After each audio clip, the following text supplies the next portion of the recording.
हरे कृष्णा। बहुत सारे लोग मुझसे कहते हैं या एक दूसरे से कहते हैं कि हम अपने क्रोध को हैंडल नहीं कर पाते हैं।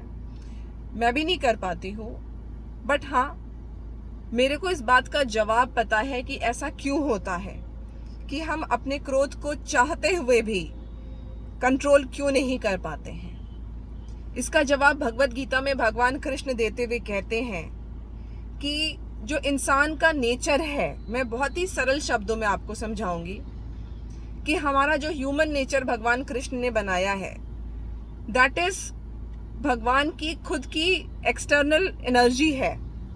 हम भगवान की एक्सटर्नल एनर्जी से हमारा शरीर बना हुआ है। और भगवान कहते हैं कि यहाँ पे 3 उनकी शक्तियां हैं, 3 फैक्टर्स हैं, दैट इज रजोगुण, सतोगुण और तमोगुण। और ये तीनों जो है प्रकृति के गुण हैं, भगवान कृष्ण से ही आते हैं ये तीनों गुण। और इन पे काबू पाना बहुत मुश्किल होता है। कभी इंसान रजोगुण में होता है तो कंपटीशन करता है, जेलसी करता है, दूसरे को नीचा दिखाने की हर कोशिश करता है।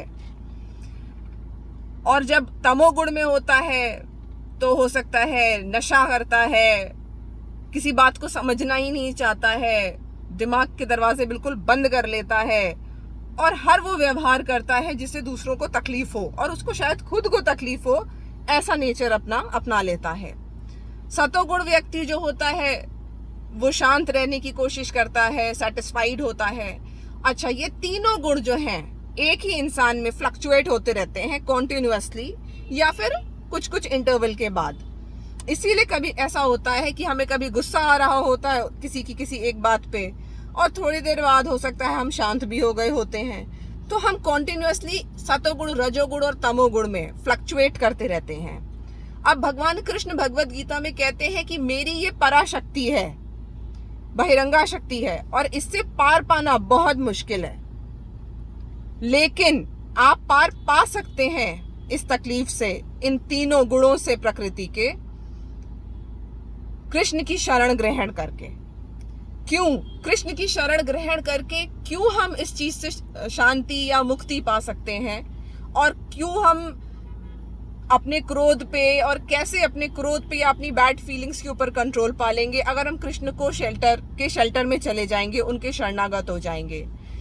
इसलिए क्योंकि जिस चीज से समझिए कि भगवान कृष्ण बने हैं उसी तत्व से हमारी आत्मा भी बनी है, दैट इज सत, चित एंड आनंद। भगवान कृष्ण की अगर हम भक्ति करते हैं या उनके शेल्टर में हम चले जाते हैं तो एक तरह से समझ लीजिए 2 एलिमेंट्स हैं, वो आपस में मिल जाते हैं। वो भी आनंद का स्रोत हैं और हमारी आत्मा भी आनंद से बनी है, तो वो उसी की क्रेविंग करती है। और जब हम भगवान का शेल्टर लेते हैं तो हमारी वो क्रेविंग बुझने लगती है, ठीक होने लगती है। इसीलिए भगवान कृष्ण ने भगवत गीता में ये क्लियरली कहा है कि जो लोग मेरी शरण में आ जाते हैं वो इस बहिरंगा शक्ति से या ये जो प्रकृति के 3 गुण हैं, सतोगुण, रजोगुण और तमोगुण, that is passion, ignorance and goodness, को कंट्रोल कर सकते हैं only if they take my shelter. So ये अब डिसीजन हमारे हाथ में है कि हमको अपने एंगर को का बेसिक रीजन, सबसे बेसिक रीजन, फर्स्ट स्टेज पता चल गई है कि क्यों होता है, या कोई भी हमारे जो दिमाग को चीजें परेशान करती हैं, मेंटल डिस्टर्बेंस का कारण बनती हैं, वो यहीं पे हैं और इनको इसी पॉइंट पे, बिगनिंग पे ही हमें कैसे करेक्ट करना है। तो surrender yourself to Krishna, and how you can surrender yourself to Krishna, that I will explain in my next video. Hare Krishna.